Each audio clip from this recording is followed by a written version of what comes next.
তুমি এত বছর ধরে পুজো করছো, নিশ্চয়ই আসবে।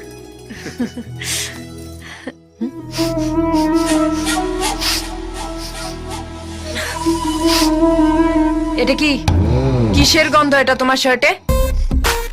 আরে ওই ওই হয় না ওই লমা মতন ওই ফুসফুস ফুসফুস করে বেরোয় ওই যে পারফিউম। পারফিউম সেটা আমিও জানি, কিন্তু এটা সেই পারফিউম নয় যেটা তুমি রোজ ইউজ করো।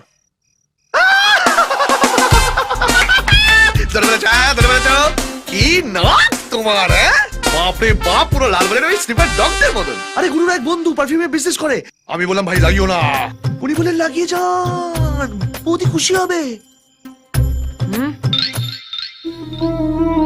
মাইরি বলছে, এটাই বলেছে। ঠিকই তো বলেছে, খুব সুন্দর গন্ধ। এর পরের বার থেকে এটা ইউজ করবে।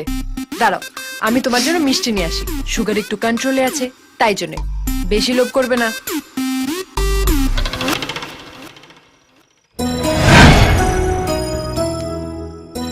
ভগবান, এত বছর ধরে সত্যি কথা বলে এসছি, আমার গোষ্ঠী উদ্ধার করেছে।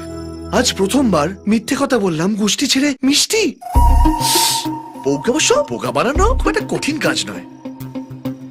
আচ্ছা ভগবান, তাহলে কি আমি গুরুর মতন রং রুটে পা বাড়াবো? না না না না, ঠিক হবে না। বউ হলো বউ। তবে আজ যেটা ঘটেছে হেভি হয়েছে। কি হেভি হয়েছে? না মানে এই ডেকোরেশন, ফুল, টুনি বাল্ব, কি ভালো, খুব ভালো। আচ্ছা ভালো কথা, প্রিয়াকে দেখতে পাচ্ছি না, প্রিয়া কই? ও তো বাড়ি চলে গেছে। হ্যাঁ, এই নাও। ওর বরের জন্য মন কেমন করছিল। খেল খতম।